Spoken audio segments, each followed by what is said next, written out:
I'm just saying to be super focused on being the best steelhead guide I could be.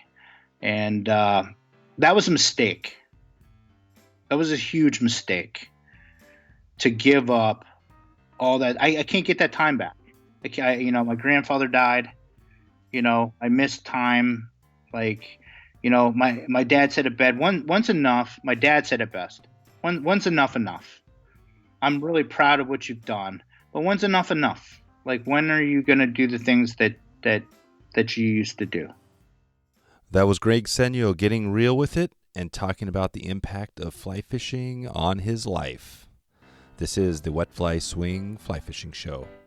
Welcome to the Wet Fly Swing Fly Fishing Show, where you discover tips, tricks, and tools from the leading names in fly fishing today. We'll help you on your fly fishing journey with classic stories covering steelhead fishing, fly tying, and much more.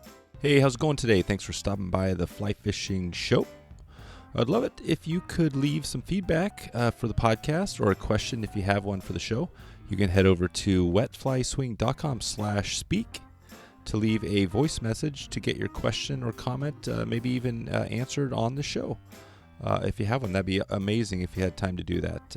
Greg Senyo, the man behind Laser Dub and the leader in the Steelhead Alley area, shares his story of how it all came to be. We find out about the man behind Hairline and the person who helped him elevate his game over there. We dig into a little on stripping streamers for steelhead, and we find out as we take a step back on the fly fishing industry and just get a little deeper dive into Greg's perspective on it. So pretty good stuff. A few F-bombs in here.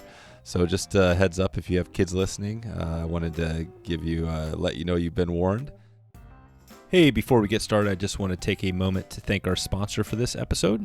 The Fly Fishing and Tying Journal is our sponsor, and they're doing a great job over there. If you want to check out what they have going, head over to wetflyswing.com/FTJ and see what the newest edition is right now. So without further ado, here is Greg Senyo from GregSenyoFlyTying.com. How's it going, Greg? Good, man. How are you? Thanks for having me today. Yeah. I appreciate you taking the time. This has been good. I've had you on the list for quite a while. It's one of those things where sometimes I'll reach out to somebody and I'll just be like, okay, they're there. And then I don't know how long it was. I think you lost track of me on Facebook, but it's great because you reached out and said, yeah, let's do it. So I'm pretty fired up to get started. Yeah, I didn't. I have this. I haven't been checking my messages on Facebook, and I guess there's another area too where messages build up, and my kids kind of showed me hey, you're missing out here. You need to check this. And I seen that you had sent me a message to do this podcast, and I felt terrible that I ignored you. So I'm glad we're able to connect and do the show today. Yeah. Let's. I think some of the stuff we'll probably dig into some of these tangents as far as maybe your, social media. Maybe if we have little stuff like that. But I think mainly I want to dig into, obviously steelhead and I guess for me, I think laser dub. It's just Greg Senyo laser dub. It seems like that's the thing that you always hear. Maybe the first thing you hear about, but all that, you've got this brand going. I want to dig into that before we get there. Just talk about how you first got into fly fishing and how you brought it to where you are. I mean, I grew up in Girard, Pennsylvania, right on Elk Creek, which is pretty much, I would say that's the heart of that whole little region right there.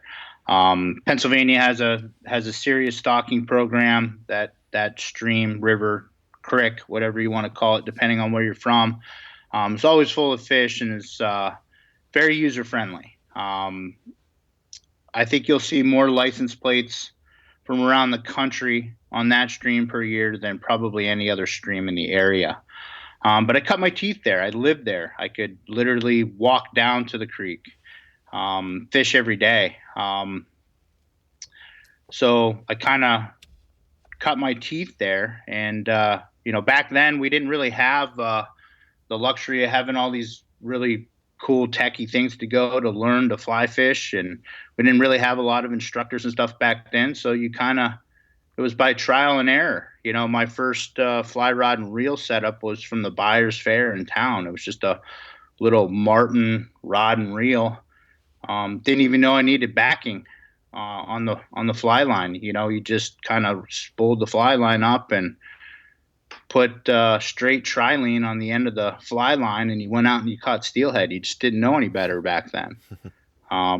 But as I got older, there's some very good shops in the area. There's Elk Creek Sports Store, which is right, toward the mouth of Elk Creek. And then you had Folly's End Fly Shop, which is about middle river. And I spent a lot of time at Folly's, and,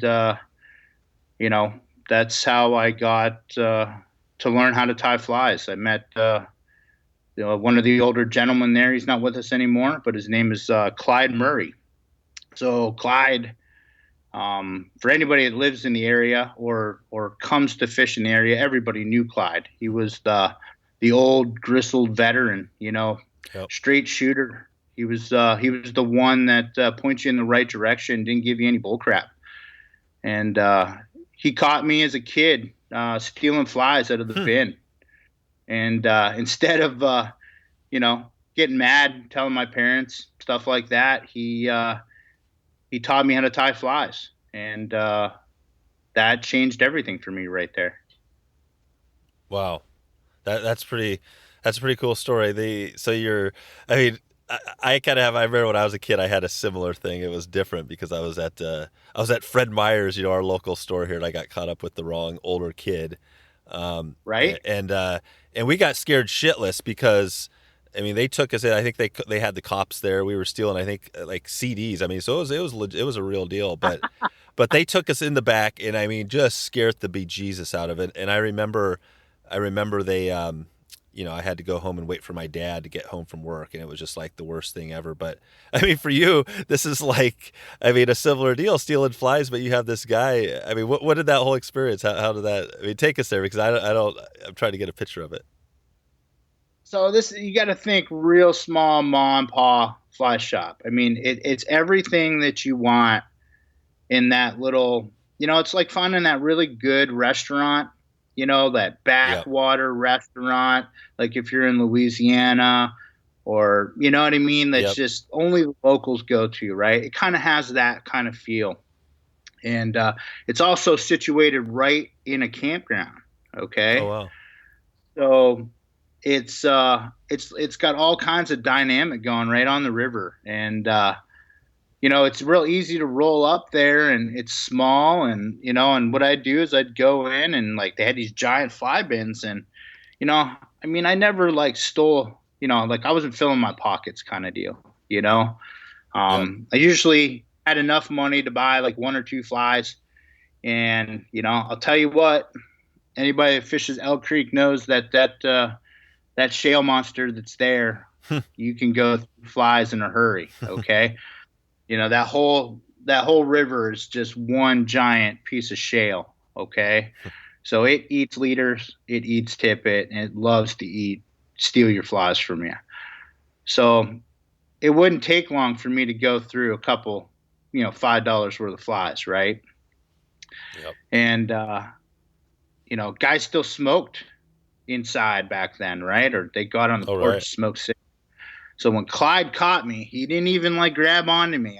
I was outside sitting on the porch, and he walked outside smoking a cigarette, and he's like, I still haven't figured out what I want to do with you yet. And I was like, I don't understand. And he's like, I know what you did. And he's like, I just don't know what I want to do about it yet. And he gave me like an ultimatum. He's like, I could either teach you, and then you could put some flies in the shop to replace that. And he's like, then you would never have to take them again. He's like, or I can call your dad and tell them what happened, and I can go that route. And he goes, I don't think either one of us win if we go that way. So it was like literally within 10 minutes, all that happened, and he pulled out a vise and showed me how to tie what they call an egg fly and sucker spawn and stuff like that right there. And he would not let me get up off the table until I knew what the tools were. I knew how to put the thread on the hook, and that was it. I was young. I'm talking 9, 10 years old. And that's how I got started with that. That's cool. And we all have a hometown buddy too, right? We all have that kid that we have common interests with, and we love to hang out with. And I had a buddy like that in town too, and he was already versed in fly tying. Okay, and I excelled after the fact off of him as well. He showed me all the little things I couldn't learn, tying eggs and bully buggers and stuff like that. So, Yep. His name was Jason Gregory. I went to high school with him. We used to skip school and fish all the time. And good. It's amazing how you learn in the beginning, and I think everybody tries to hide the fact that they, probably had a similar start. They either made a mistake or they did something or they accidentally found fly fishing and, it turned into something for them. Yeah. And, that's my story. I can't change it. That's just the way it happened, I think it's pretty cool. And I think, your background, I'm not sure, you're a police officer, right? Are you still doing that? I still am. I was I was the assistant chief for a while. I'd worked, for multiple agencies, and but my heart was always in one small town in Ohio, village of Wayne in Wood County, and I worked there for a long time, and with some really good people and a really good community. Just as you move on, life, everything else, I just it came to the point where I was the assistant chief and I step up into another role, or I back off and pursue other aspirations, and I did just that. I backed off, and now I just I help with the training, and I keep up on my training, and I'm there when they need me. But that's cool. I'm not a patrol. I'm not on patrol. I'm not really an officer by standards of what you see guys today. So that's great. I brought that up. I've had a few police officers on. One of the what I always think about is Dean Finnerty. He's a big guy. He was a guide, and he told this story out of nowhere about how he used to dress up in disguises. He was undercover. It was really hilarious. All the backgrounds, and then, but for this, I think of Clyde, right? I think of like this. You early on got caught stealing this really cool. Did you ever in your career think of like Clyde, that whole thing? Because you were kind of, as you're going through. I'm just trying to get a feel for what it's like, being a police officer. Oh, I mean, it's funny is I never correlated the two. I didn't.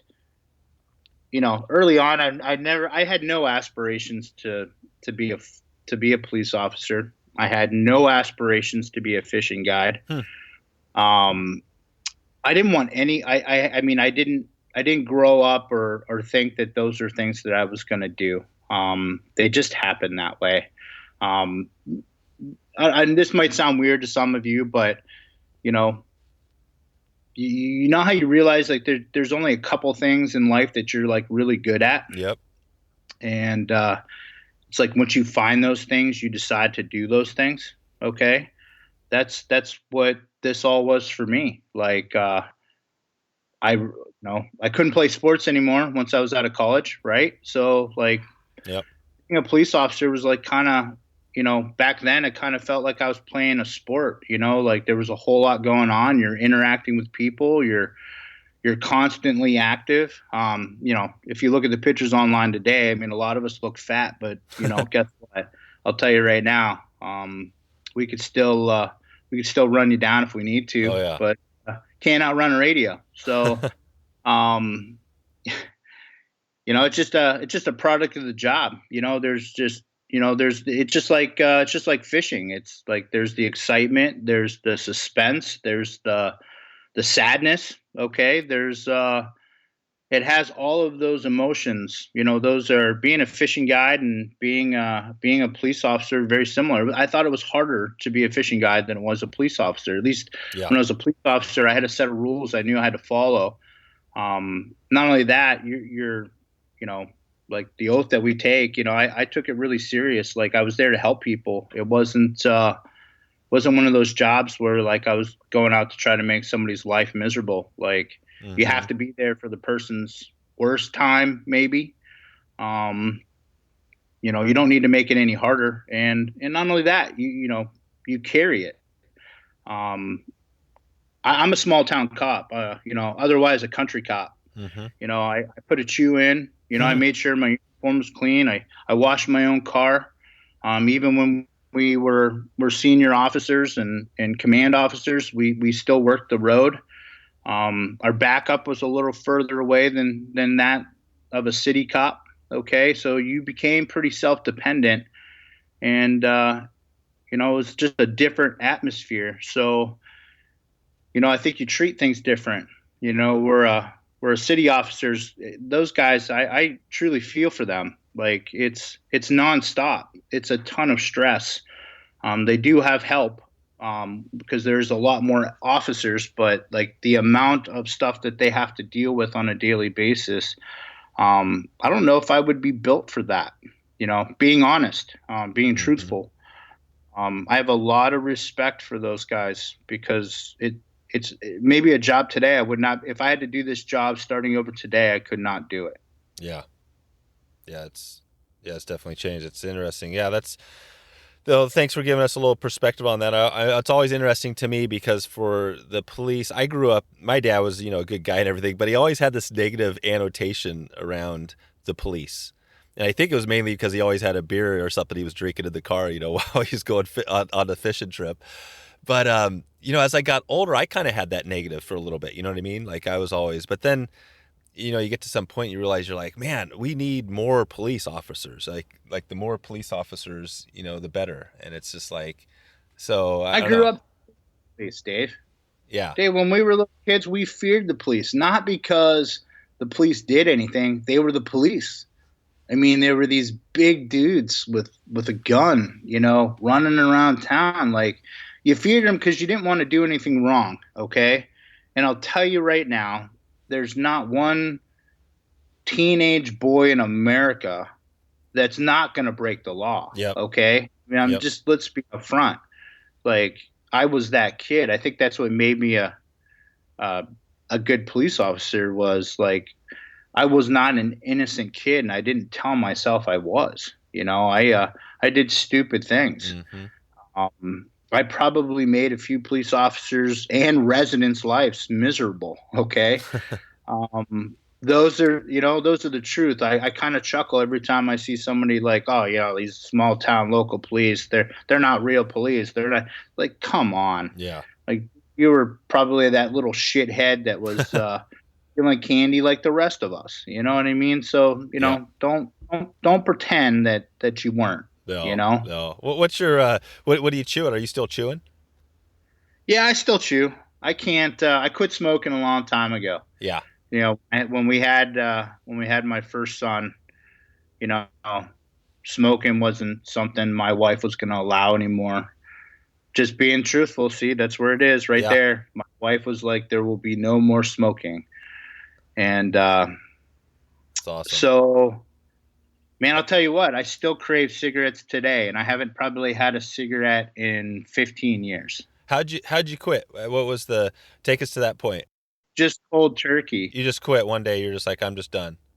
Well, no, it wasn't like that. And my wife told me if I catch you smoking, like there's a problem, right? Yeah. So, the old saying, right? Happy wife, happy life. I had the same ultimatum, man. Mine was actually chewing because I chewed, Copenhagen for years. That was compromise. Like back then, I was working all day at the PD, sleeping for a couple hours, driving back home and guiding. So I'd work nights, guide by day, and I did that for like 7 straight years. Yeah. Just couple hours of sleep, couple times, and I prayed for high water and a day off. Do you know Dean Finnerty? Have you heard of him?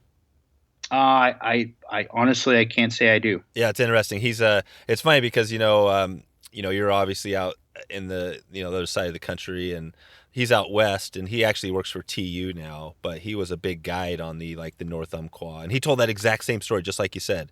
He was daytimes doing his stuff with the police, and then he would go take a nap on the river and get ready to take his clients out. And Yeah. so I guess it's probably more common than you think. I mean, as far as doing it on your side, doing it on the side, right? Yeah, I mean, and I will say I think it's common amongst my generation of guides, like my time. I really don't think, like, you hear it all the time, or people like, I'm hustling, or I'm busy, or I'm doing this. And it's like, I really truly don't think that a lot of guides today understand what busy means. They really don't. A lot of them are just guides. Like, there's a lot of us though, and I know we used to get that little mantra like, oh, they're part-time guides, they're not real guides. They're not in the grind every day. It's like, come on, don't fault me for having an education, having a career, Yep. and then at the same time being able to put in a full schedule. So there are a lot of guys. I guarantee it. Your example of Dean is exactly what I'm talking about. That we went into overdrive. We put such a hustle on, and then don't forget, we were answering all our own phone calls, all our own emails, doing all of our own advertisement, still going to shows, still doing talks, doing podcasts. I mean, you name it. And that's all within a full-time job, a full-time guide job, and a full-time family. So, I look at like today's generation of guides, and I'm not downplaying that they don't work hard, but I'm just saying I think the work hard is a lot different. And you still see those guys today. There still is like a core element of guys that you'll see that are literally just hustlers. This is what they do. So, so anytime somebody says to me, like, I'm too busy to do something with you, or take your phone call, it's like, I hate to say it, I'm just going to say it this way. Fuck you. You don't know what fucking busy is. I know. No, I hear you. I wondered about that too, because I've talked to now, hundreds and hundreds of people just setting up this podcast and stuff. And, and I've had, some that haven't really given me the time of day. Not many. Sometimes you got to work a little harder on it and stuff like that. But you feel like sometimes, there's people that, maybe aren't as open to the talk. I mean, you're an insider. I mean, right? You're in that space over there. Where, do you feel like? I mean, definitely most of the people are will give you some time to talk about, give you some tips and stuff like that. Yeah, I mean, Dave, if we're going to be like straightforward, am I like I'm not? I might be an insider for fly tying. Okay. Yeah. Oh, like I've had some great opportunities, and I met some wonderful people, over the years that have given me opportunities based on hard work and, putting the effort in.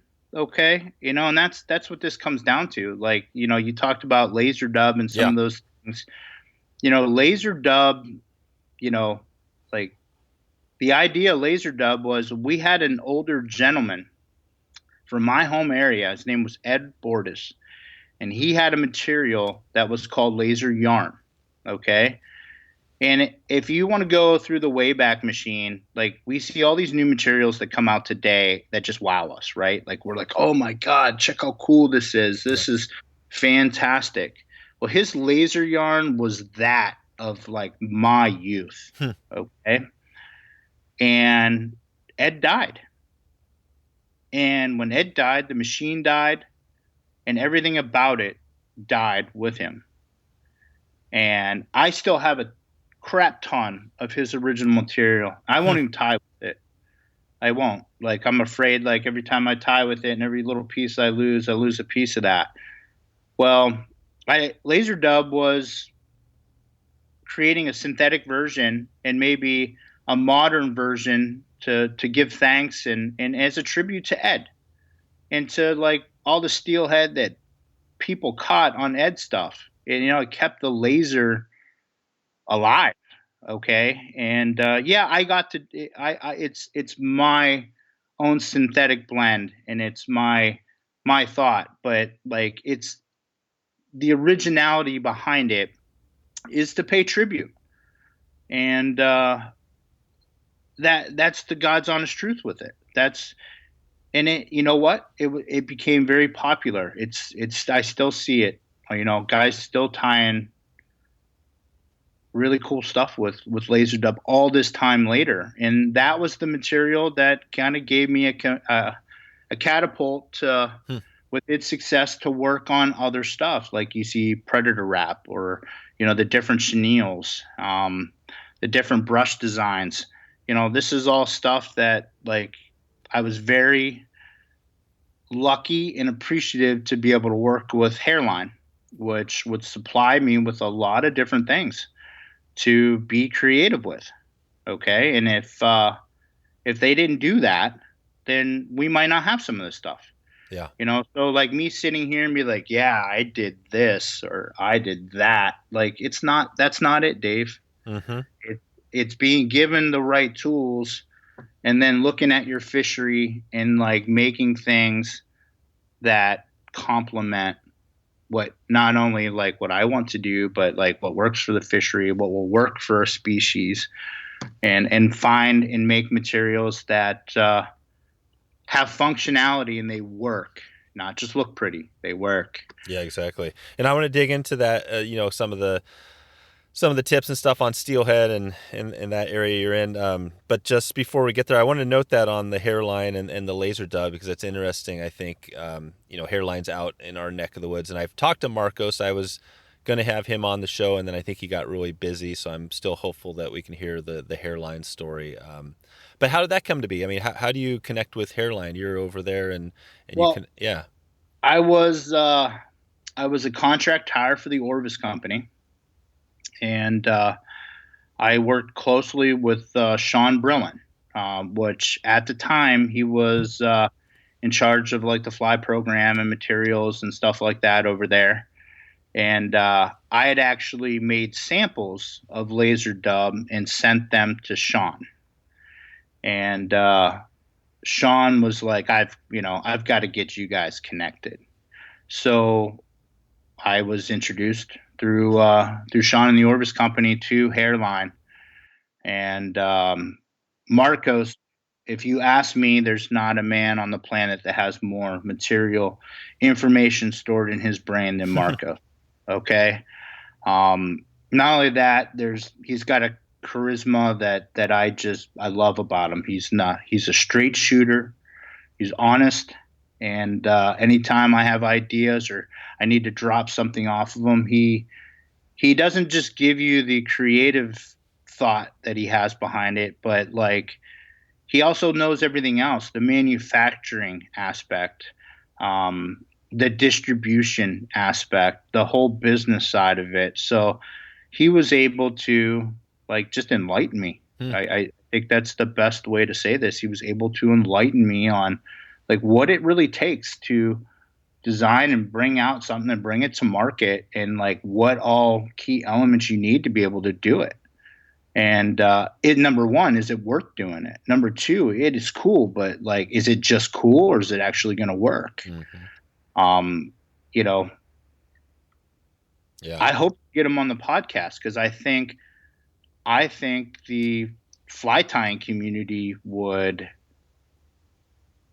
benefit greatly from hearing him talk about everything. That's cool. The fly tying. That's good to hear, and I might have to hit you up. I think he's definitely one of the harder guys over the years. So yeah, we'll all work on it a little bit. But well, let's jump into it, because I think a lot of people would probably start throwing things at the well, I guess there's not a screen here, but they'd be getting mad at me if we didn't jump into some steelhead fishing. Cool. So Steelhead Alley, it's a name that I think probably everybody's heard about. It sounds like this epic place. Can you describe the Steelhead Alley, what it's all about, to somebody who's never been there? Yeah, so Steelhead Alley pretty much was coined Steelhead Alley by Jerry Custich. Early 90s, he did an article in Fly Fisherman magazine, and so think of Steelhead Alley the easiest way, like Pennsylvania. Steelhead Alley is pretty broad. I mean, it could go, depending on who you are, you could say that Steelhead Alley starts in Buffalo, and goes all the way to the end of Cleveland, okay, or Vermilion River, okay. Some guys will extend that into to Michigan, the lower part of Lake Erie, okay. I like to just make it simple, and let's just say Ohio, or let's just say Cleveland to Buffalo, okay. Yep. So these are primarily spate rivers, okay, and so spate means, more or less they're water dependent. All these tributaries need some form of let me see if I can need some kind of water, rainfall, snow melt, to be able to, as you could tell, like my third cup of coffee, I couldn't say the word that I wanted to say. I know, that's right. You get past that point, the coffee. I'm with you. Oh, I love it. It's real, but they need water and they need flow. Okay, so like most of them are shale. There's gravel. Everybody thinks of this as the Rust Belt over here because of all of the manufacturing from Cleveland through Erie into Buffalo, back in the heyday. And the truth is that's sort of there, but these are also pretty pristine and wild looking place to go fishing. And it's not over intimidating. Like none of the rivers here are too big that you can't cross them. They are walk and wade friendly. Okay. If you're willing to go, there's plenty of places you can walk to. I know that over the years there's been a lot of debate over like what's the right of ways to the rivers, what's public, what's private. It's very simple. Just follow the signs. There's a ton of maps out there where you can go and where you can't go. I mean, there really is no more secrets here. Okay. Steelhead Alley probably gets more anglers per year than I would equal it to what happens out west, during the trout season, when all the guys travel out there to catch trout on dry flies. It's the same thing. Okay. There's really no place to hide. There's going to be a lot of people, but there's a crap ton of fish. And, if you're an early riser or you're a hard worker, you're going to catch them. Okay. I always tell guys when you come to Steelhead Alley, just pack a pair of waders, dress for the weather. You could bring your trout box. You could bring a box of nymphs, mollybuggers, and do just as well as you do with anything else. Okay. You don't need any special technical gear. We overcomplicate things. Or let me rephrase that. We don't overcomplicate them. What we do is we choose methods that we like. Okay. Yeah. Why do archers shoot traditional bow still? Because they want the challenge, right? There is modern equipment that they can use, but they love that struggle, right? I think our fishing's the same way. So these waters are friendly for everything, and there's a lot of fish. So you want to strip a streamer? Come strip a streamer. If you want to swing a fly, look at the flows. If you got good flows, bring a swing rod, bring a switch rod. You can always throw an indicator every day. Okay. So it's, I think that's what makes the place so busy and so popular is, it doesn't matter if you're like just starting out in fly fishing or if you're advanced. Everybody has an opportunity to catch a fish there. And I think that's why we've always done good as a guide service and stuff, because it's very user friendly. So like somebody that's brand new to steelhead fishing, I highly recommend they would go to Pennsylvania or Ohio to catch steelhead, because they're actually going to catch a steelhead. Yep. No, that's awesome. And as far as the techniques for steelhead, you mentioned a few: stripping, streamers, swinging flies, and indicators. Are there any other types of techniques, if you had to say broadly, just generally how people fish out there, that you would add to that list? Or is that pretty much it? I mean, it is 2020, so yeah, I'm sure somebody's over, or I'm sure there's some new. I mean, I've seen everything from Tenkara to Tenkara. Guys are Tenkara fishing. I'm sure some guys are Euro nymphing. Guys are fishing beads. I Yeah. mean, I think it's to each his own. Yeah. Okay. Like I think there's a core group of people for pretty much any kind of tactic you want to use at them. You That's know what I right. mean? That's It's like right. I said, we're looking at a small streams with numbers of fish. Okay. So it's, if you're, like I said, if you're an early riser, you can get out there and get a couple of spots that you want. You're going to do well. You're going to have a shot. You're going to Yeah. catch fish.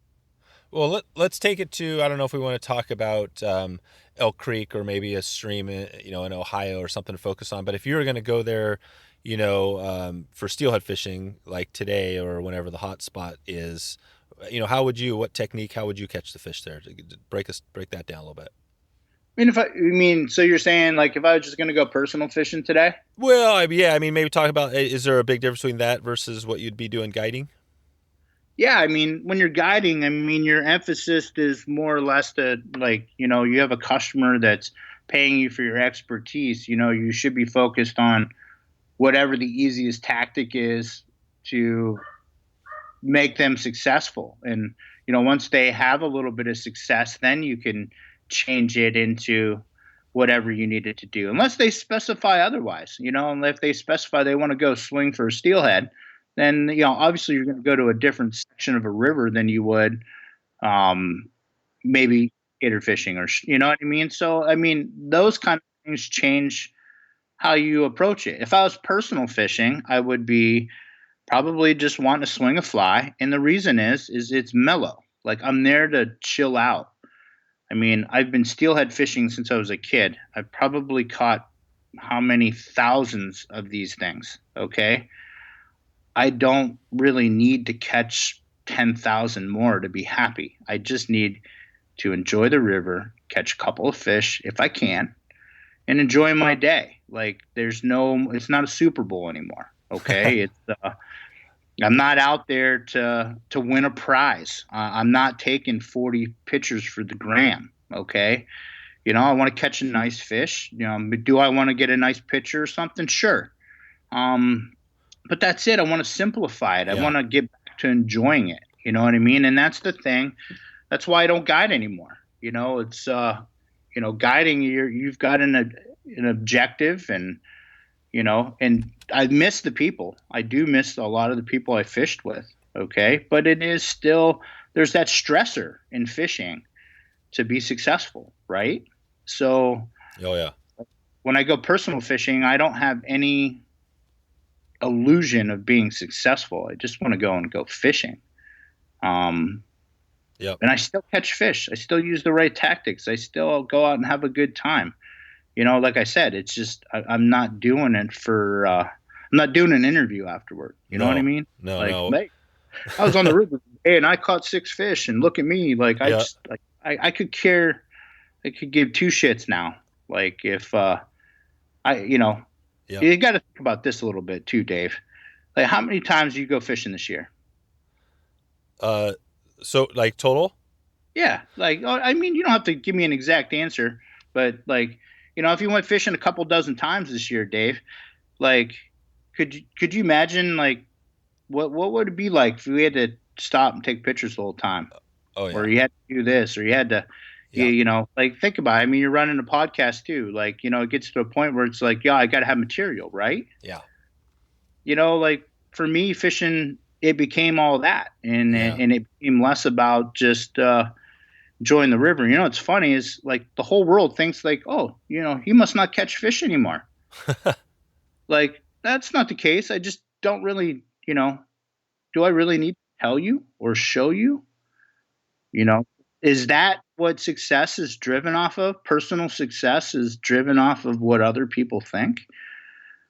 And that really bugs me. I think that's where we are today. The social media stuff, right? That's a big push on it. And listen, I am pro social media. I 100% think we need strong social media for business, strong social media for if you're running a company and stuff like that. Okay. If you do work in the fishing industry, it is smart to have strong social media. Okay. You could still have strong social media though, and still go fishing a day and not tell anybody, and the world's not going to end. Yep. And that's, like kind of the approach that I take. And I'll be honest with you, I have a whole lot less stress worrying about it. A whole lot less stress. Yeah. Think about it. Back when I started fishing, we didn't have iPhones. Facebook wasn't even a wet dream yet. Okay. And the only ones that knew you caught anything were what? Maybe your dad and maybe a couple of buddies, right? Yep. Didn't change the experience, did it? Nope. Yeah, that's, I'm starting to realize that stuff now, now that I have 2 kids of my own. You add COVID and all the other stuff. Now these kids are trapped at home, stuck in front of devices. And, my kids are going to have the technical skills moving forward, but they're not going to have any personal skills. And that really bugs me. Okay. So how do you set a better example? And that's where I am with this, Dave. Yeah. No, that makes sense. I think, you mentioned there, just at the start, the tactics and things like that, as far as fishing. It's interesting because obviously, we've talked a lot about swinging flies. I've had a bunch of guests, but I think it might be interesting just to hear if you'd be willing, even though maybe you're not guiding now, but just talking about the, I don't know if it's the indicator thing or the nymphing thing. I mean, what was your thing when you were guiding? Can you break down just quickly what that looked like? Sure. What the guys were doing?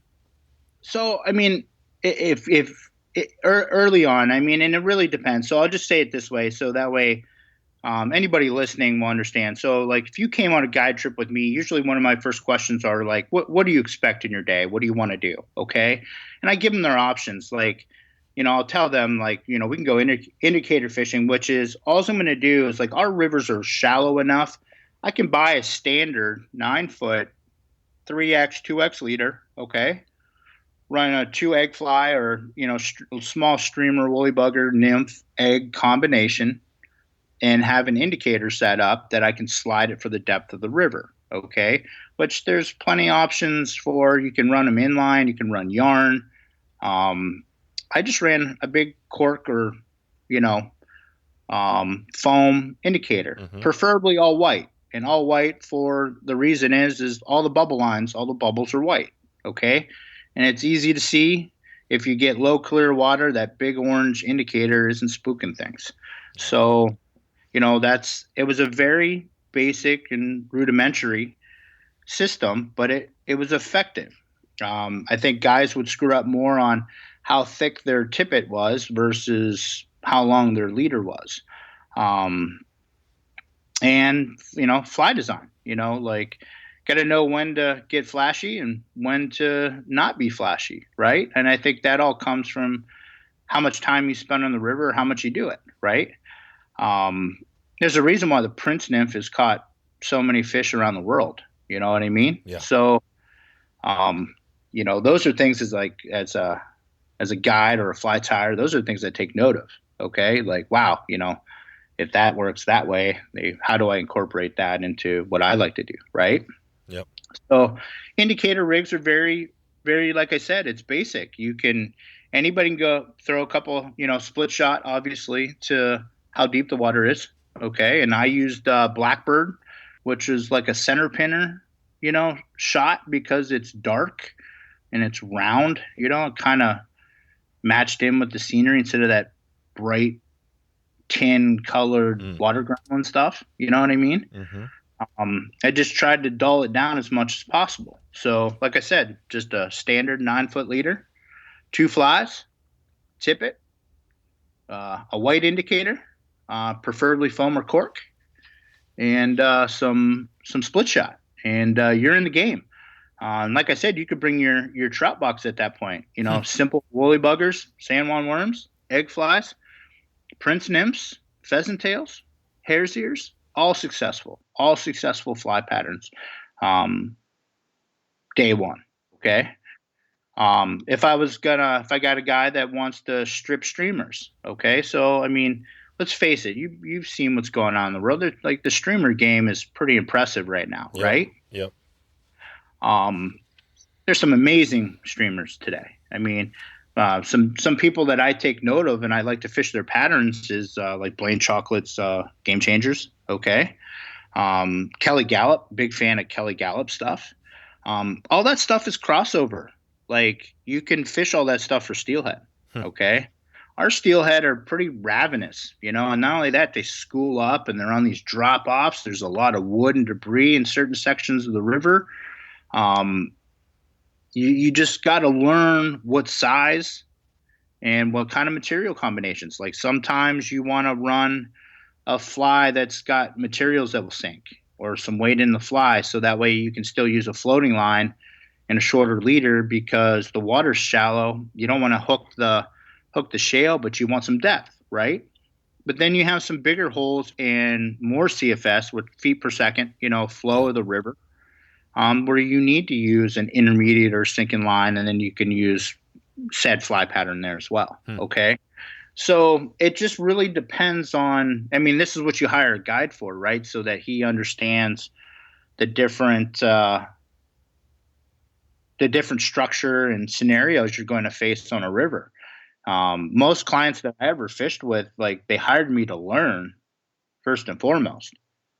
They're not going to hire. There are guys that hire guides every year. I know, I had a lot of them, but I also had guys that the only reason they hire guys to go have that bonus crazy good day, and then they go fish 2-3 days on their own, and they want to have some intel to be able to do that. Exactly. Like, what flies are working? How should I be rigging for this? Right. Yep.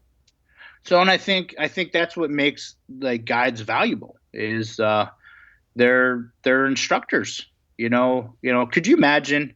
I hear it all the time. So guys will talk about, oh, they hate fishing guides, right? Like, good anglers. Let's talk about guys that are out fishing. Good anglers. Well, like, if you take an area like Steelhead Alley that's got 25 states represented with people that have never been there before, and they all hit the river, guides have actually done a great job of educating, showing the etiquette and the tactics and things that are needed, that all these people can fish together. Exactly. If they didn't know, they'd be standing on top of each other. Probably see a whole lot more punches on the river. Exactly. I was just going to say, it's kind of like you said before. It's like the police officer and the guide. There's a lot of similarities there, isn't there? Yes, it's a ton. It's like, I don't think, I'm guilty of this too. I never looked at the forward consequences for some things. I got irritated that, this guy beat me to the river, or this guy's doing that, which it's like, it doesn't matter. Like, everybody plays a role. And like, you have to be smart enough to see it. And I don't think a lot of times people don't care. I think we're at that stage, especially now. Look what's going on in the world. Like, people are pretty selfish. It's dog eat dog. Like, they don't care. Like, I'm fishing that hole, and I drove 3.5 hours to get here. I'm fishing it no matter what. And it's like, dude, just sit on the bank, chill out for 10 minutes, Yeah. How has that been when you think of it? Because, there's plenty of places where you think, combat fishing around the country. If you look back in the day when you first got started versus today, is there a lot of differences there as far as, is it still, or was it combat then, and is it still combat now?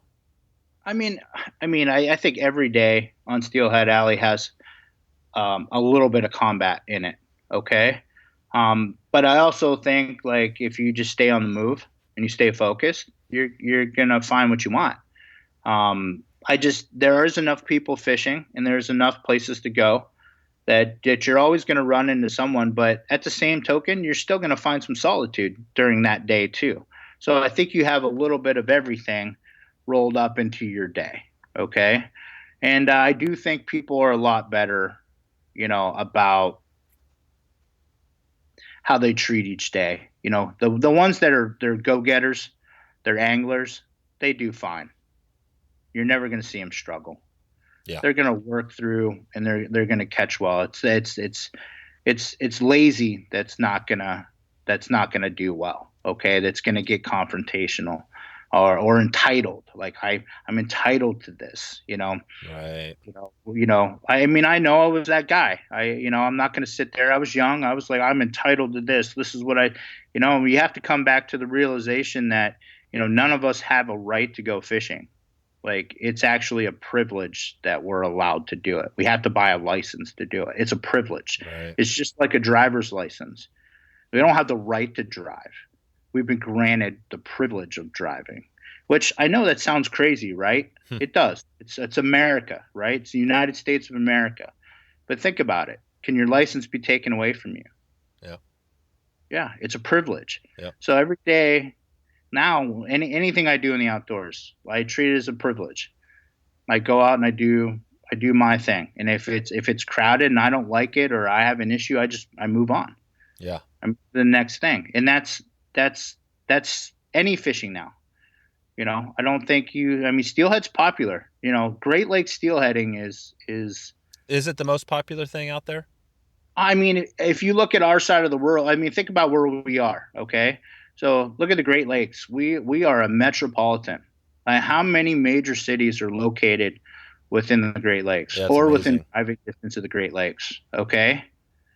So you can't sit here and tell me that we don't see, we see probably as great a pressure as the West gets for 3 months a year, right? Yep. We get it for 6 months a year. Yeah. Okay. And for me, like if you want to, if you're a hardcore angler and you want to fish, like the time to fish our water now, and if you want to have it to yourself, is you want to go and nobody else wants to go. You got to go when the water's a little higher, a little muddier, a little dirtier. You got to go when it's a lot colder. And like that's me. I don't even waste my time in this early season, the fall anymore.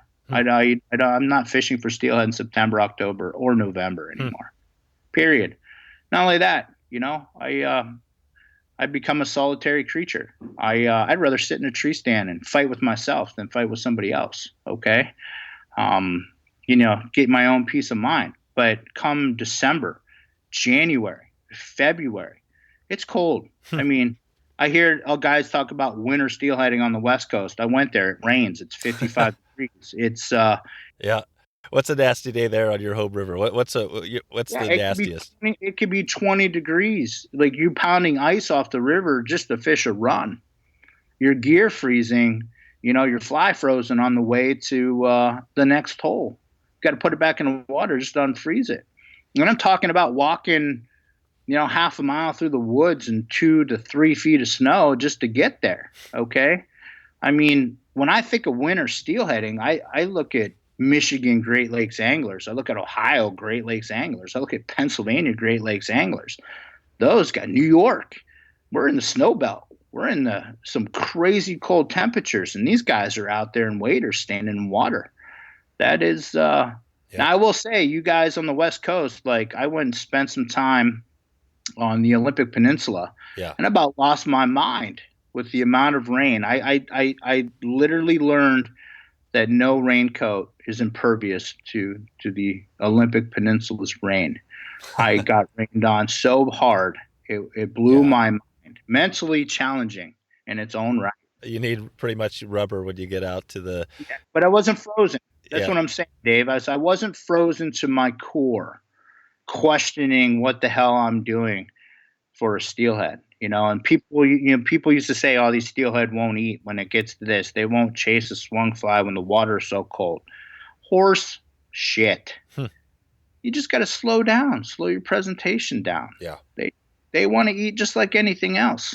Okay, I think everything acclimates after time. So that's when I like to go, Dave. That's time when. That's perfect. And if I see two other guys on the river, it's usually the most excellent conversation you're ever going to have because you're both numb and you're both looking at each other like you're crazy sons of bitches for being out there. Exactly. You're a crazy steelhead fisher. I love that you said the OP because Trevor Kovich was on and he actually broke down. He talked about the fact that the same thing. The OP's getting pretty busy too, so he fishes when it's higher water. He likes to go those times when it's a little bit higher, a little bit off color. That's one of the gentlemen I fished with when I was out there. Oh, Trevor cool. He's probably in my mind like one of the best swung fly guides in the country. That's awesome. That dude is rock solid. So, but yeah, I'm just saying though, that rain out there, the stuff that they have to deal with, I understand the blowouts and the cancellations and the craziness. Like, I'm not downplaying that they don't have bad weather and harsh conditions. I'm just saying the what I picture as winter steelhead is rain your way, okay? And like my way is like your waders could stand up on their own. It's so cold when you're done. So it's just a different perspective. Different fisheries that but I think everybody has the same goal, and that's to hold the brightest steelhead they can at the end of the day, right? Yeah, exactly. Yeah, that's it. Just to get a chance at a fish is the goal. And we talked, a little bit about. You mentioned streamers. Do you have? I'm not sure on your fly patterns. Do you have some fly patterns that you're? I don't know if you have anything for streamers or that you're tying, or is it mainly you focus on the material side? I mean, I've designed enough flies over the course of, I guess, guiding and fishing. But a lot of them are, you take the bits and pieces of what's out there. And I think, this has always been a tough question for me, Dave, is, guys will talk about developing flies, right? Developing flies. And then, like, every year I find a new book, or some Wayback Machine that's like, holy shit, like there are people in the 50s that had this idea. Yeah. I think we take the best bits and pieces from all of our favorite fly tires and people over history, and we create things in our image. Is that fair? And I'm not taking anything away from like what people are tying, but yeah, there's a few patterns that like I think they speak to me and my personality. The artificial intelligence, okay, which incorporates. I watched Kevin Feenstra.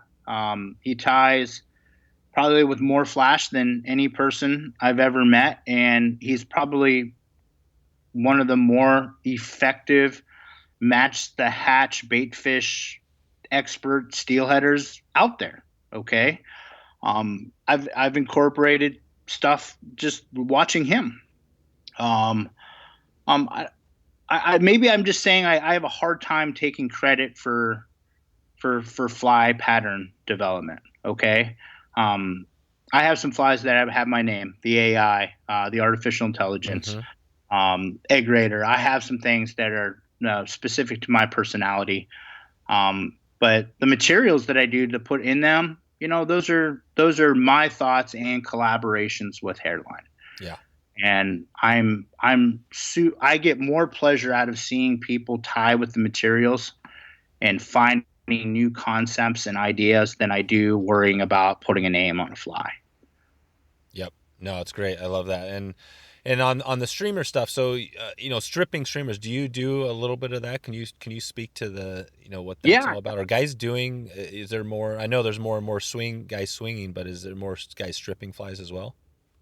Well, I mean, swinging, especially in my area, that picked up strong, probably 15 years ago. I mean, like we all had the West Coast bug. We all wanted to swing big, gaudy, flashy, fun streamers and spay flies. I mean, let's face it. When Ed Ward and Jerry French did the intruder, it totally changed Great Lakes fishing. Like we all want to fish intruders, every one of us.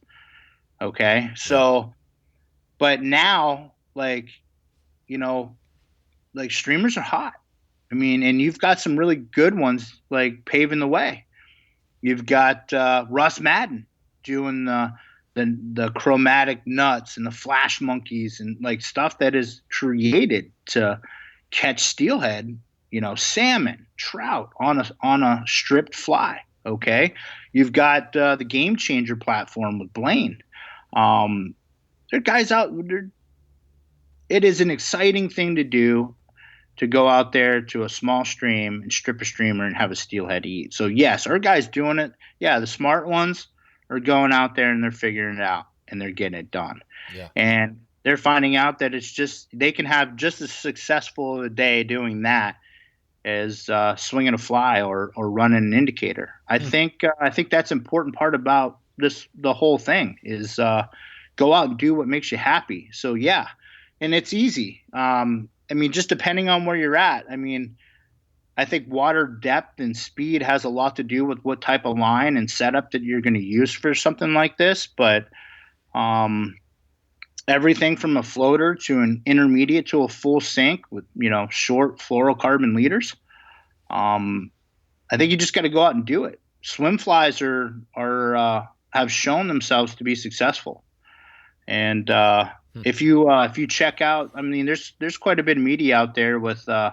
I noticed my old company, Steelhead Alley Outfitters, their guides have been putting videos up of steelhead eating, game changers, and you get to watch the whole visual take That's right cool. on video. That's cool. So, How cool. is the streamer stripping different than just, like just swinging flies? Can you just talk a little bit about that? How, for somebody who's never stripped streamers before, what that looks like?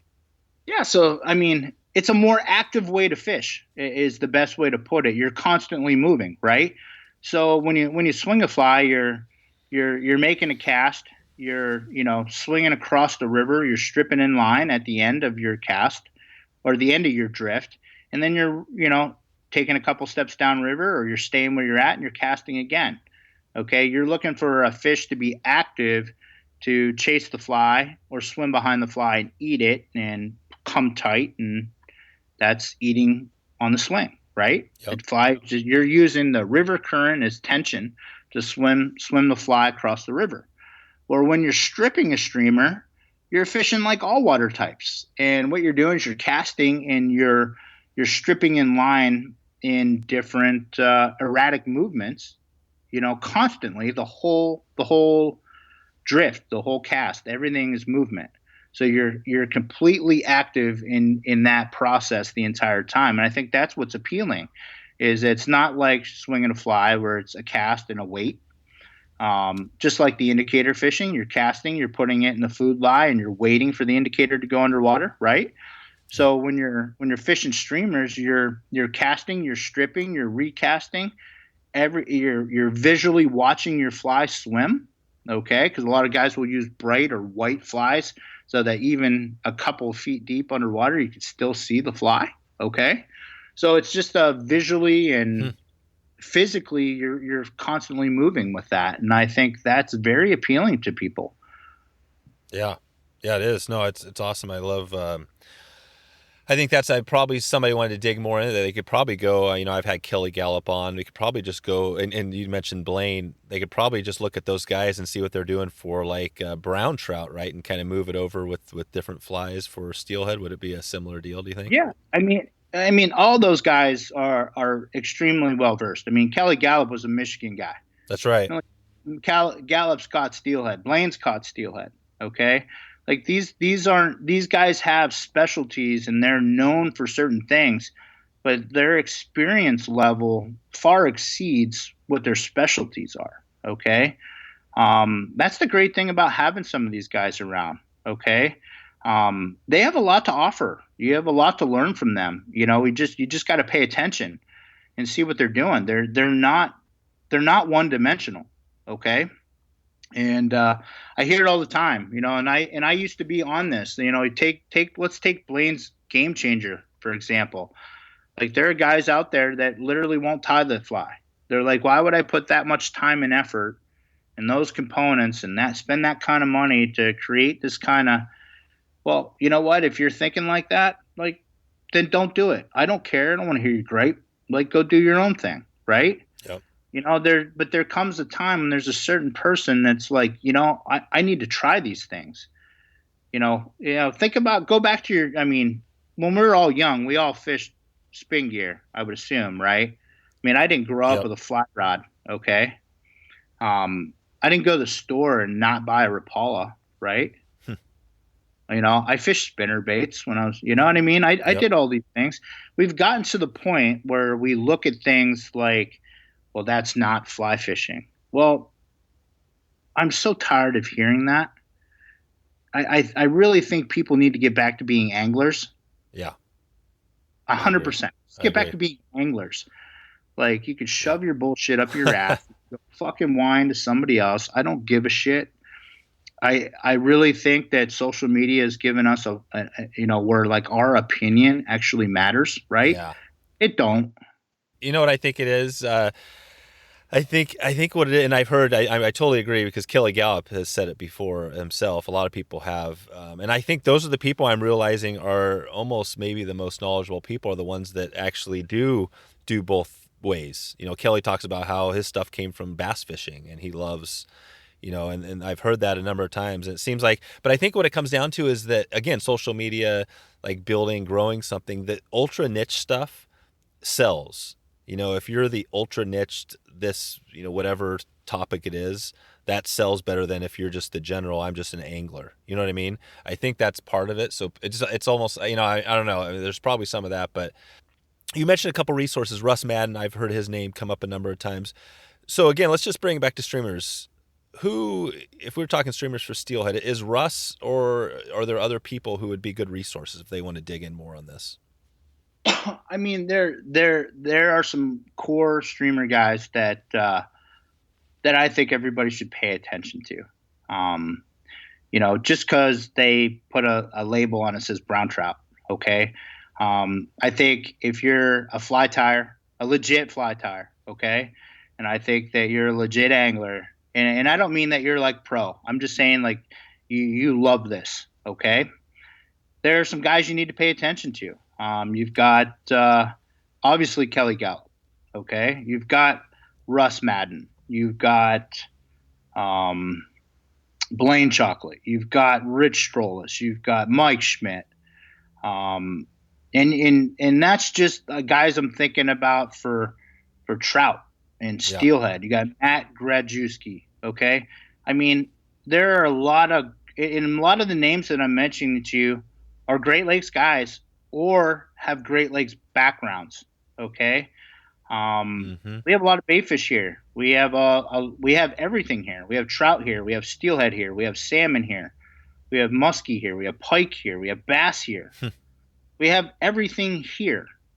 Okay. So, I put a lot of stock into the guys that fish the Great Lakes or around the East that do a lot of this because they're in it. This is their specialty. This is what they're good at. But I think all this stuff is crossover stuff too. I think you can take, what's the easiest way to say it? There's influence from all parts of the country, like saltwater fishing. A lot of the streamer patterns that we see for trout have saltwater influence. Tommy Lynch is an exceptional type. Look at his drunk and disorderly that he does to catch brown trout. Now he's catching steelhead with it, right? Just shows you the adaptability. I've caught everything on that thing, from smallmouth to steelhead on that fly. But they all have influence from some of the older guys. The Mark Sadatis, okay, the Bob Popovich, okay, like that hollow, big fly original. Think about it. These are guys that had to cast giant flies for fish before we had the material base that you could build really cool giant flies, right? That's right. They were doing it on subpar equipment compared to what we have today. Okay. And I'm with you when you said that, like, the niche, right? The niche stuff does really well. I mean, like, you take great guides out there that have niche patterns.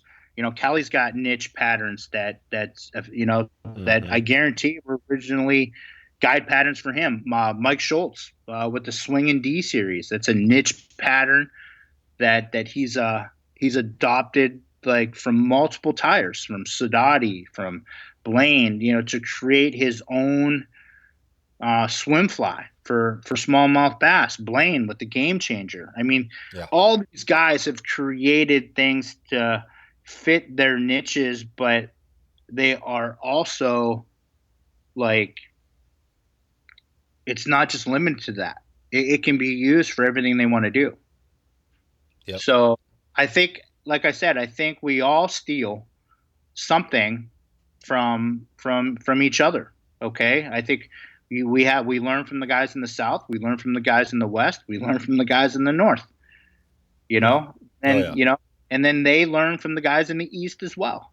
And that's the one thing with social media that I will say is an incredible benefit to everybody out there that wants to be, or that wants to tie their own flies.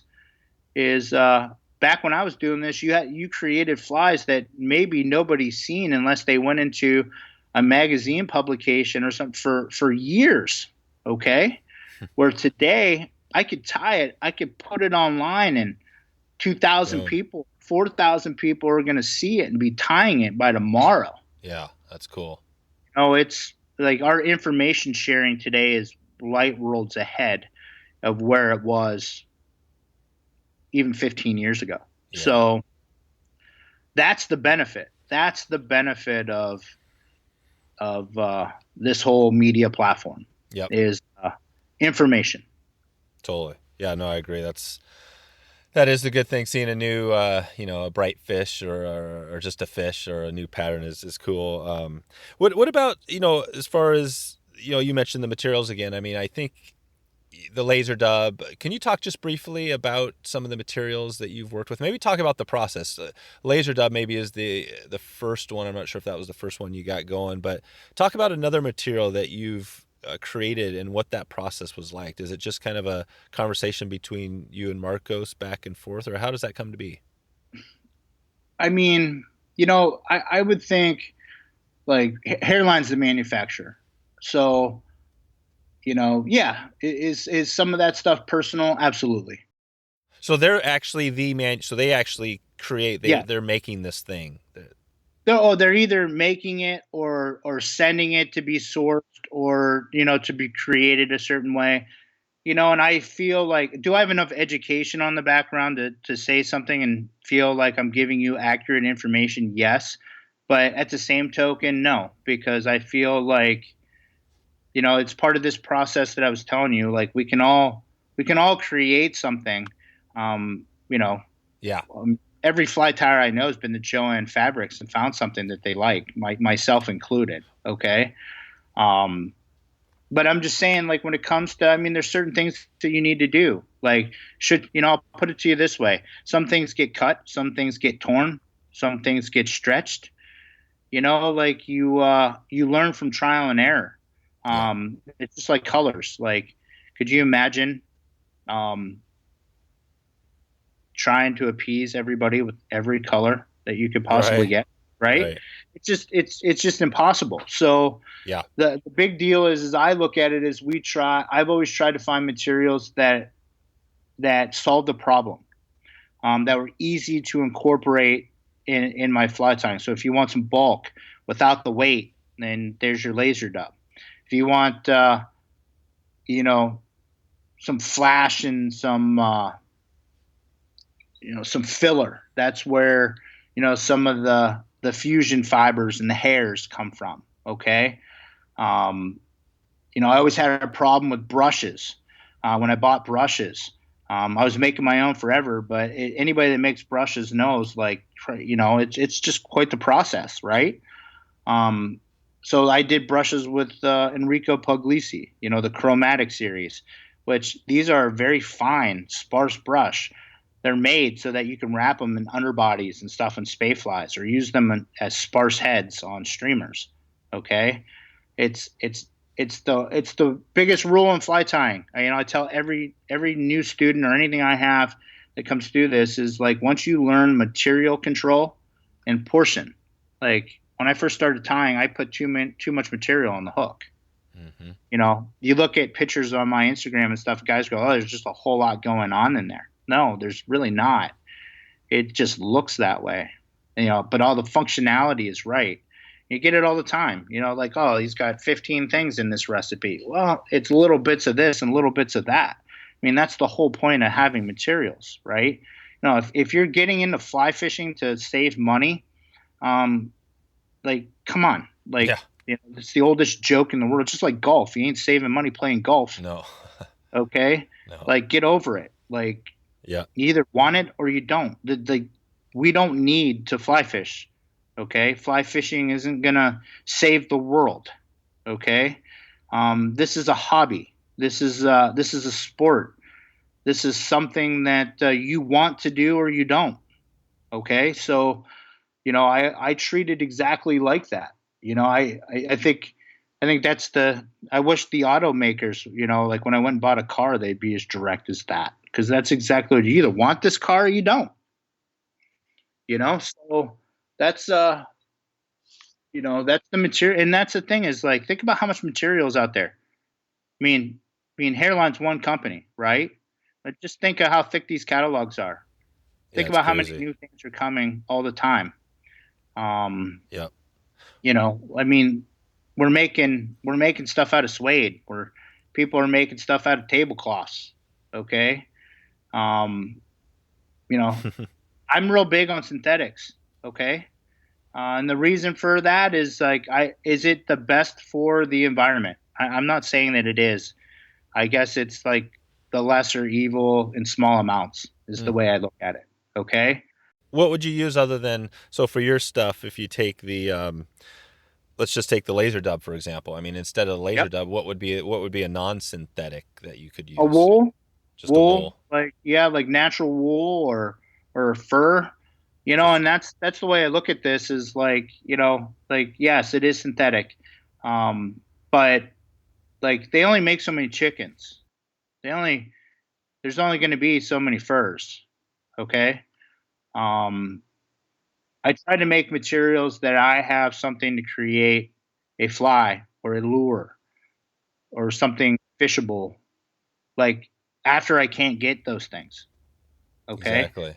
That's the way I've always tried to treat this, is like, I'll always have a way to stay connected to, one of the things I like to do, and that's catch steelhead. That's cool. Do you know what? I'm just curious. I'm not sure if you even know it, but like the laser dub or the other stuff. I mean, what the actual material is? Is it like a polypropylene or something? Or what is that stuff? It's like an acrylic fiber, Yeah. Okay. Yeah. Just and don't forget, there's multiple elements to it. So exactly. there's Yeah. Mylar in it too. You know what I mean? So, I think they're all different. Like, Yeah. I, some things are trilobal, some things are antron. there's a bunch of different stuff. Yeah. I always kind of look at the I don't always, but just like the clothing, like what I'm wearing right now, I think about all of the stuff that's not natural. But I will say the stuff that's natural, the wool, the down and stuff, is kind of my favorite stuff. It's funny, but there's tons of synthetic materials that are out there in clothing that works really great, right?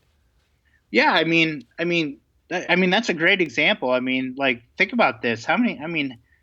Not very many of us are wearing cotton anymore to go hunting or fishing, are we? No. 'Cause we've learned, once you sweat or get wet in cotton, you're toast, Yep. right? It's all So synthetic. all these synthetic materials that wick away moisture or give you a barrier.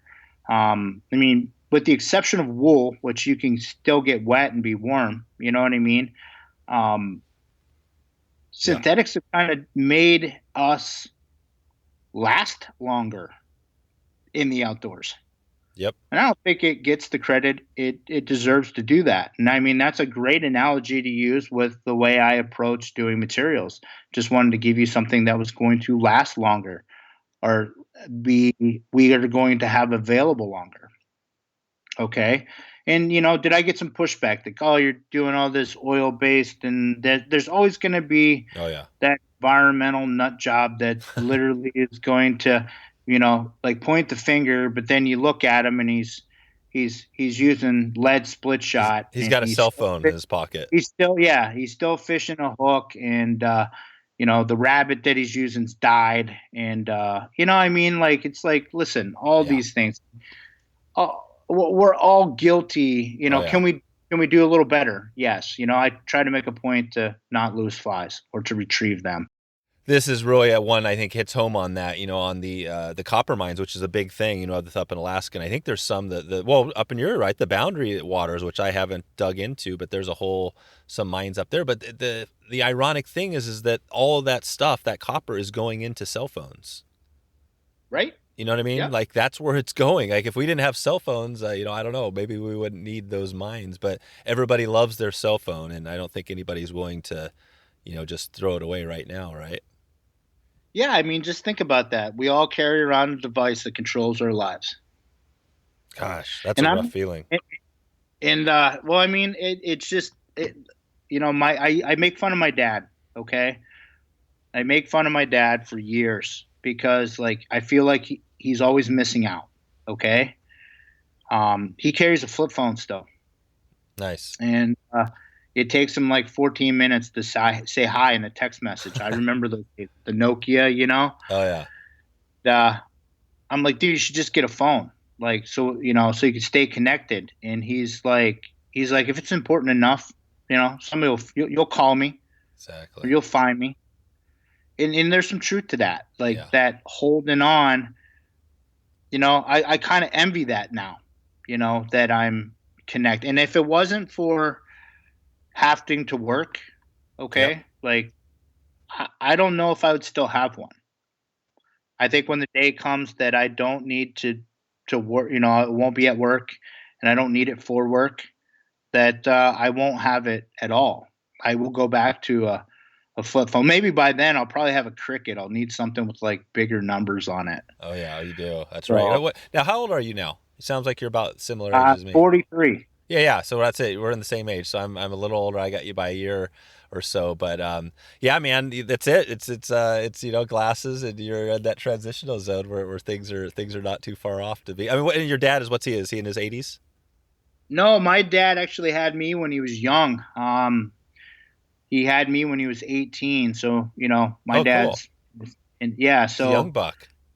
yeah, that hippies in the 70s, they didn't follow the rules either. So That's right. Was uh, your dad? So your dad's more like low 70s then, uh yeah, upper 60s, upper yes. 60s. That's cool, man. That's really cool. Yeah. So, and did your dad was he in fly fishing, any of that stuff? Negative. No. So my dad would take us fishing because we loved fishing. Like in Pennsylvania, like the opening day of trout season and stocking of trout was like a party. It's like the opening day of deer season. It's like a tradition. You Oh know what I yeah. mean? And he'd take me and my brother, with our ultralight spinning gear and night crawlers or maggots, and we'd go catch brown trout. That was the extent of his fishing. My dad's a hunter, big hunter, and he travels. He bear hunts. Whitetail. He's like me. Whitetail's a big deal for our family, and loves to hunt wild turkey. So it's he puts all that effort into being in the woods. That's cool, and that's part of it. Sounds like we're not going to have time today to dig into your hunting. It sounds like you're into archery, but is that kind of comes from him? Yeah, that stuff's just for me anyways. So Yeah, it works that way. that's it. Archery is your profession is is the fishing, but archery is that kind of your passion, more your passion now. No, that's not fair. So I mean, I look at it like, and I hope people out there listening really listen to this part. So to be, to be known, to be a good guide, to be good in that business, to put yourself on sort of like a pedestal, like you want to be the best I want to be the best steelheader I could be, so that way Yep. people wanted to fish with you. That's part of the deal, right? But what you have to do to get to there is you have to give up everything else that you love. So I gave up archery hunting for 20 plus Hmm. years to be a steelhead guide, because archery season and steelhead season in the fall are the same time. Okay. So for all those years, I spent time on the river with strangers. And I'm not saying those strangers didn't turn into friends.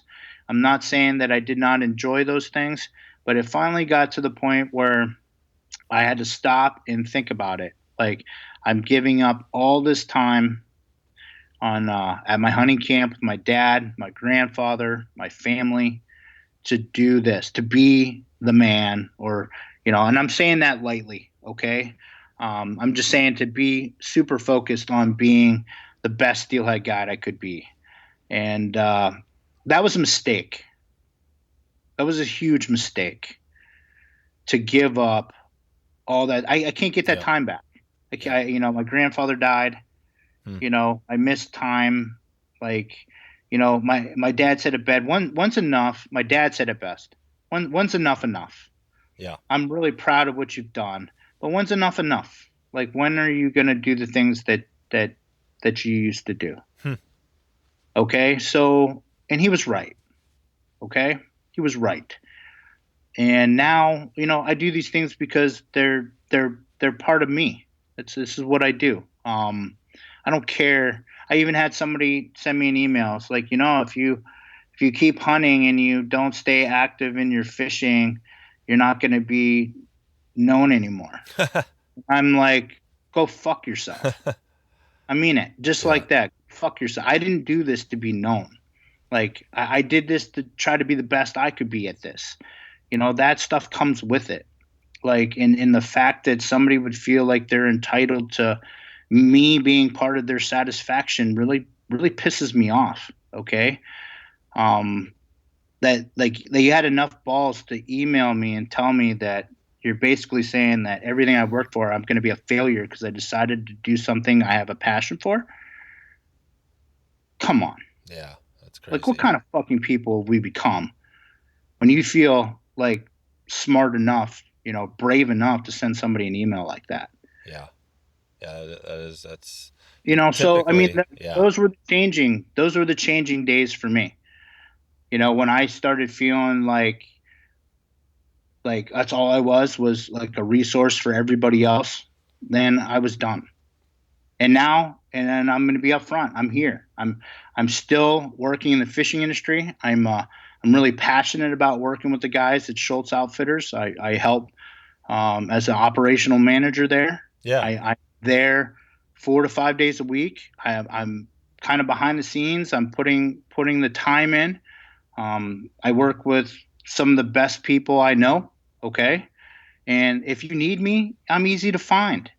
I will answer any question. I will spend any amount of time helping somebody out. I have. That's not what I'm trying to say when I say I'm angry or dysfunction, about how I was treated with that situation or why I chose to go a different path. Right. I'm still available. I still help people every day. I'm still active. I still do fly tying. I do all that. I just don't show it now. Okay. Yeah. Like, you're not going to see 15 fly photos a week on Instagram. You're not going to see me post on Facebook anymore.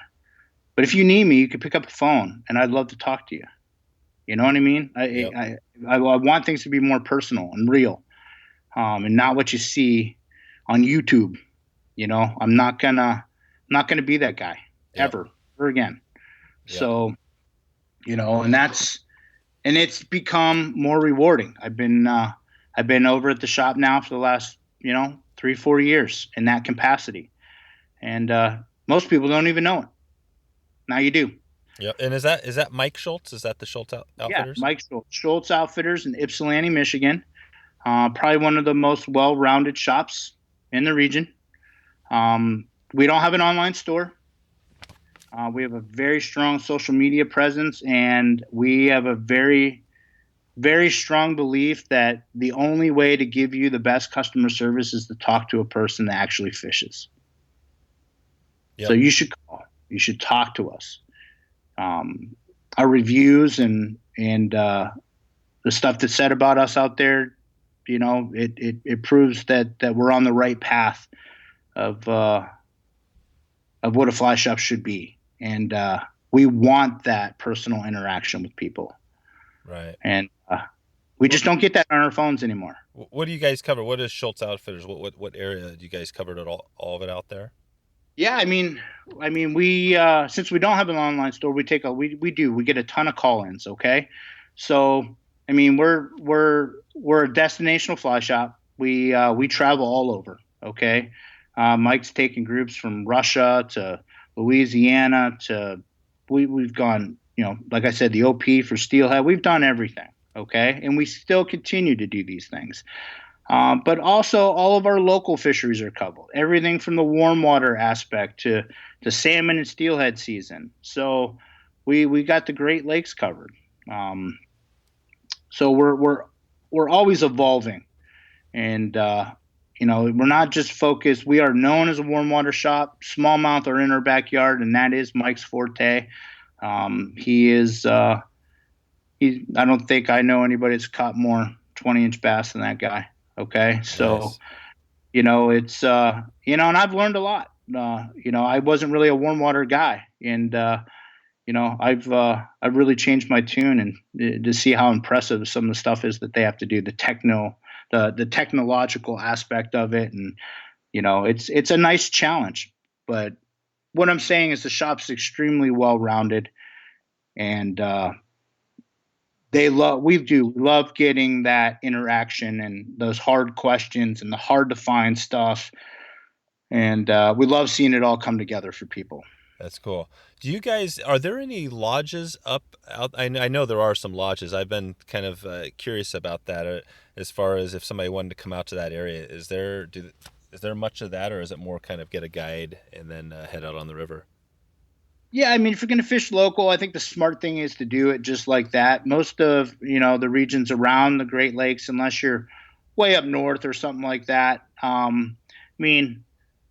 we have those vacation rental by owner now, right? I mean, So you got pretty pristine houses that you can get at any time.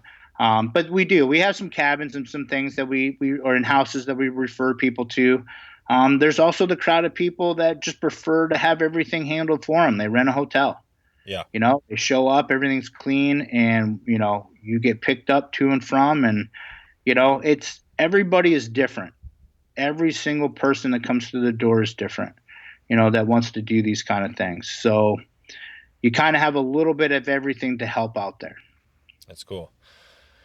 All right, Greg. Well, I think I feel pretty good about this conversation. I think we definitely got a good background on your history. I think maybe down the line, if you're still into it, maybe we'll get you back on and dig more into some of the specific techniques and tips. But before we get out here, anything in the next few months to 6 months, anything new coming out for you we can expect? I guess you got any books or anything you're working on now?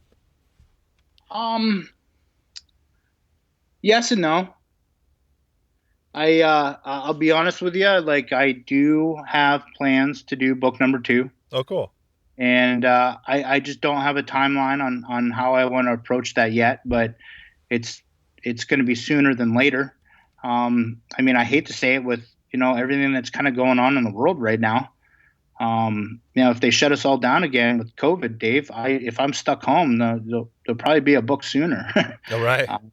But and I hope that's not the case, to be honest with you. But, yes and no.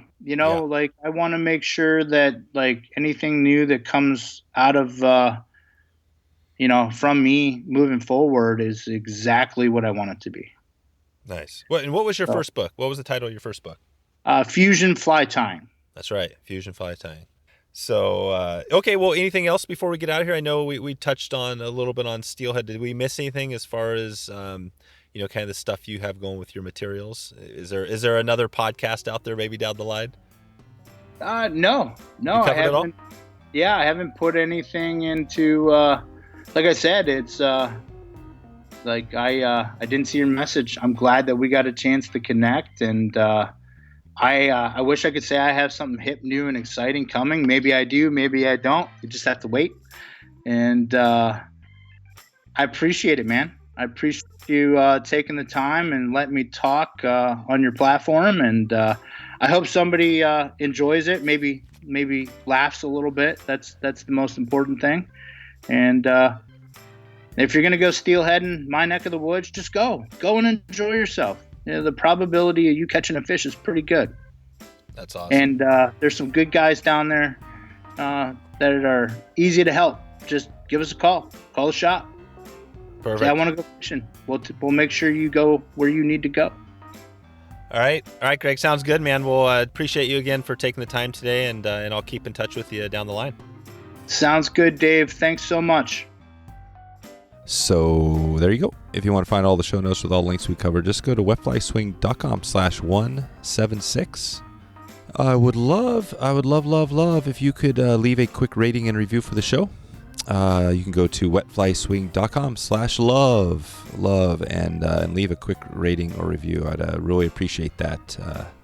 And I want to thank you in advance if you have a chance to do that. I want to thank you again today for stopping by to check out the show. I'm looking forward to catching up with you soon. Hoping to maybe see you online or on the river. Thanks for listening to the Wet Fly Swing Fly Fishing Show. For notes and links from this episode, visit wetflyswing.com. And if you found this episode helpful, please subscribe and leave a review on iTunes.